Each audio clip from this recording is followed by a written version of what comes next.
Good evening student.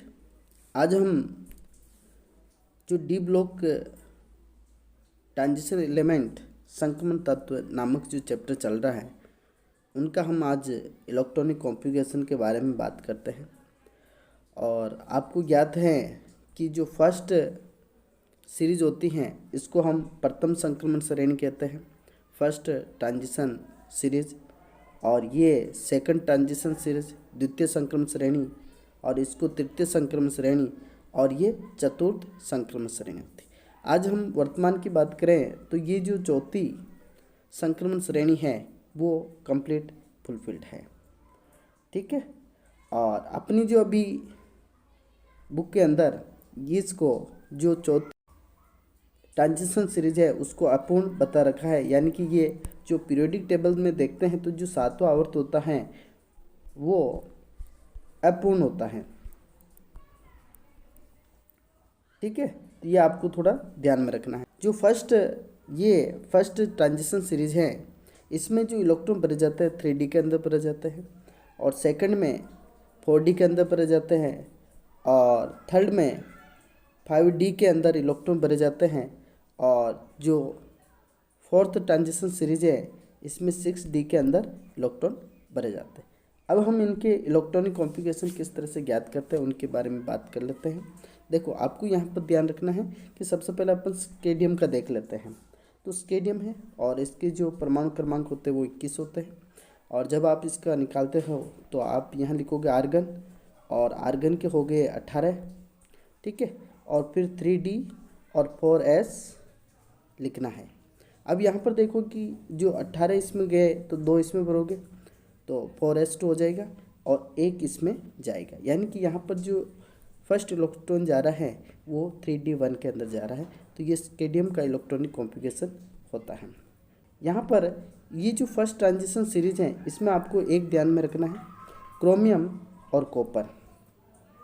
यहाँ पर ये जो 3D और 4s जो ऑर्बिटल होते हैं इनकी जो एनर्जी लेवल होता है लगभग सिमिलर देखने को मिलती है, इसलिए ये जो इलेक्ट्रॉन है 4s ऑर्बिटल से इलेक्ट्रॉन 3D के अंदर चला जाता है, इसलिए इनका जो इलेक्ट्रॉनिक कॉन्फ़िगरेशन है ये हमें देखने को मिलता है 3D 5 और 4s1 क्रोमियम का ये इलेक्ट्रॉनिक कॉन्फ़िगरेशन हमें देखने को मिलता है, ठीक है। अगली बात करते हैं यहाँ पर कॉपर की।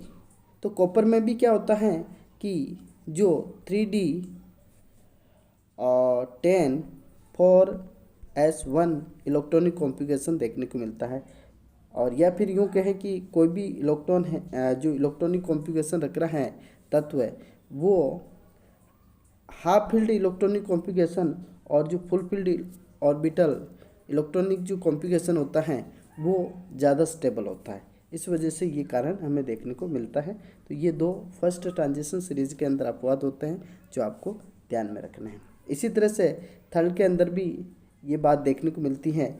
इसके अंदर 3, 6 और 9 की ये आपको ये इस वाली संख्या को आपको नहीं भरना है, और इसमें तरीका ध्यान में रख लेना है कि 5 को 2 बार भरने हैं और 10 को 3 बार भरने हैं। इस तरह से आप इनको याद रख सकते हो, ठीक है। साथ में ये देखो जो थर्ड जो ट्रांजिशन सीरीज है इसके अंदर 8 को आपको नहीं भरना है, ओके, और 10 को आपको 2 बार भरना है, ठीक है। तो इस तरह से आप इनको इलेक्ट्रॉनिक कॉन्फ़िगरेशन को याद रख सकते हो।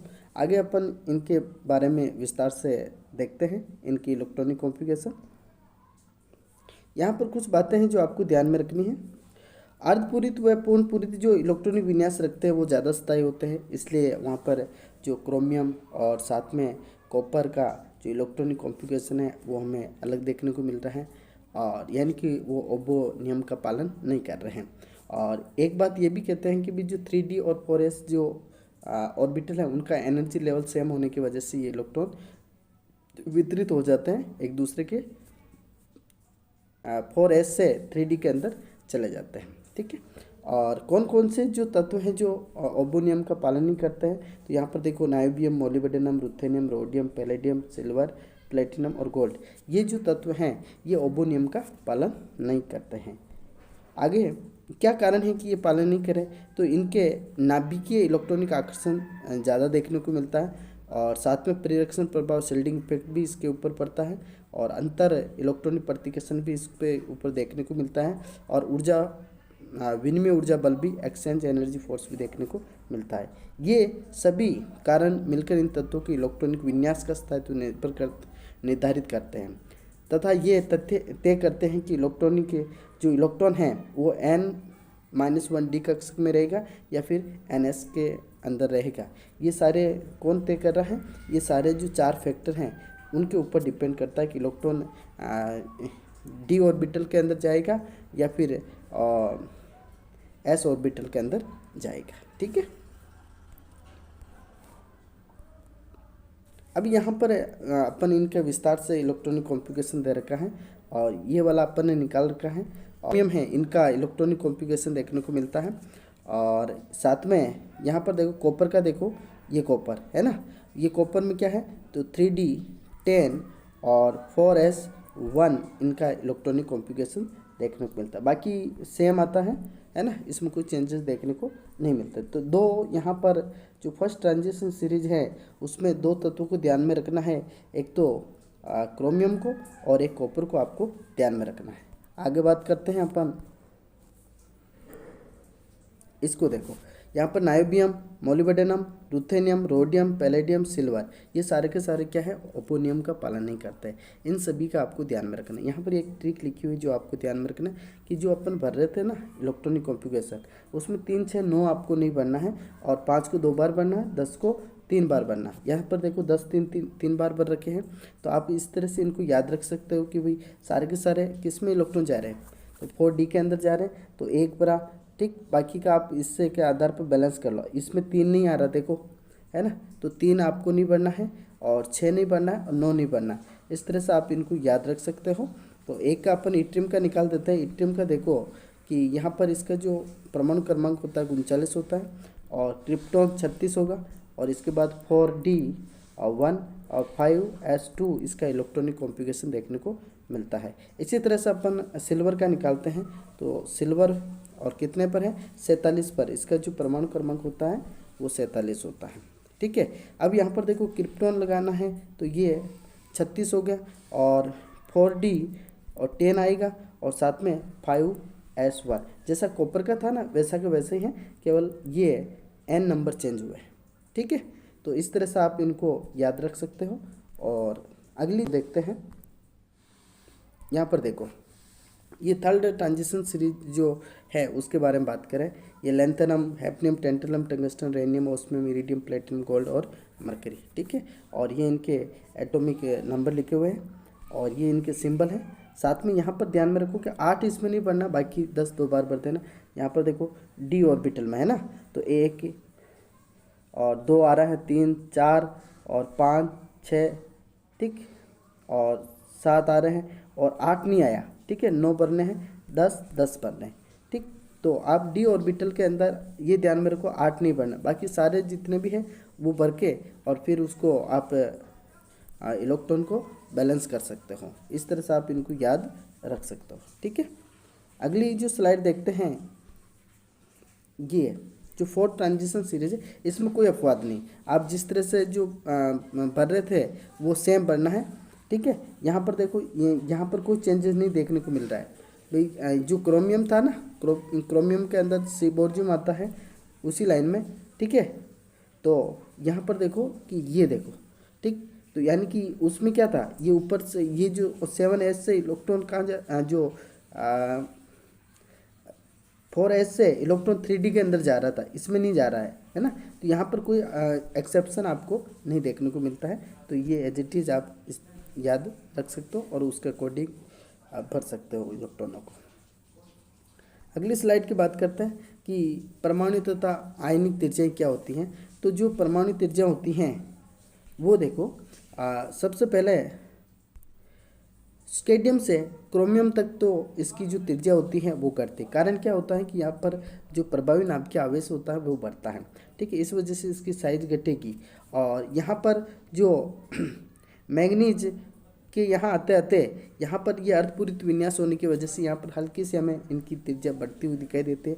फिर आयरन से निकल तक वापस इनकी जो त्रिज्या होती है लगभग हमें सेम देखने को मिलती है। कारण क्या है कि यहाँ पर जो इफेक्टिव न्यूक्लियर चार्ज और साथ में स्क्रीनिंग इफेक्ट है, दोनों लगभग सिमिलर हो जाते हैं, बराबर हो जाते हैं। इस वजह से यहाँ पर कोई उनकी त्रिज्या में वेरिएशन देखने को नहीं मिलता है। लेकिन कॉपर से जिंक की तरफ जा रहे हो तो उस स्थिति में जो रिपल्सन वाला जो फोर्स था ना, जो स्क्रीनिंग इफेक्ट होता है वो ज़्यादा हो जाता है, यानी इलेक्ट्रॉन इलेक्ट्रॉन के बीच रिपल्सन ज़्यादा हो जाएगा और उस स्थिति में जो जेड इफेक्ट होता है वो कम हो जाता है। और यानी कि इस स्थिति में त्रिज्या होती है परमाणु की, वो या आयन की त्रिज्या यहाँ पर बढ़ जाएगी। ठीक है, तो ये आपको ध्यान में रखना है। इसी तरह से यहाँ पर एक और स्लाइड देखते हैं कि आप जब वर्क में ऊपर से नीचे की तरफ आते हो तो यहाँ पर देखो कि जो 6 पीरियड होता है उसके अंदर क्या है कि लेंथेनाइड तत्व आते हैं और इसका एक प्रभाव ये होता है कि जो जिरकोनियम और हैफनियम और नाइबियम और टेंटलम की जो त्रिज्याएं होती है वो लगभग अपन को क्या होती है, बराबर देखने को मिलती है, क्योंकि ये लेंथेनाइड कॉन्ट्रैक्शन की वजह से उसमें जेड इफेक्ट बढ़ेगा और त्रिज्या घटेगी। इसलिए जो वैसे अपन क्या बोलते हैं कि वर्क में ऊपर से नीचे की तरफ जाते हैं तो इनकी जो त्रिज्या होती है वो यानी कि साइज होती है, परमाणु की साइज बढ़ती है, लेकिन यहाँ पर जेड इफेक्ट की वजह से ये त्रिज्या घट जाती है और इसलिए अपन को जिरकोनियम और हैफनियम की त्रिज्या लगभग सेम देखने को मिलती है। इसी तरह नायोबियम और टेंटलम की जो त्रिज्या होती हैं वो हमें सेम देखने को मिलती है। कारण दूसरी बात है कि पूर शिल्डिंग इफेक्ट, जो एफ सब सेल होता है उसका पूर शिल्डिंग इफेक्ट होता है और इस वजह से यहाँ पर त्रिज्या घटेगी और जेड इफेक्ट बढ़ेगा। और यहाँ पर जो 58 से गोत्र की तरफ जाते हैं तो लेंथेनाइड कॉन्ट्रैक्शन को जिस इन तत्वों के आकार क्या होते हैं धीरे धीरे घटते जाते हैं, उसी को हम लेंथेनाइड कॉन्ट्रैक्शन कहेंगे।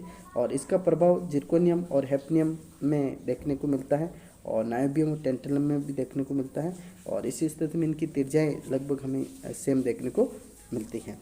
ओके, तो आई होप आज की क्लास आपको समझ में आई होगी और आज के लिए इतना ही काफ़ी। Thank you.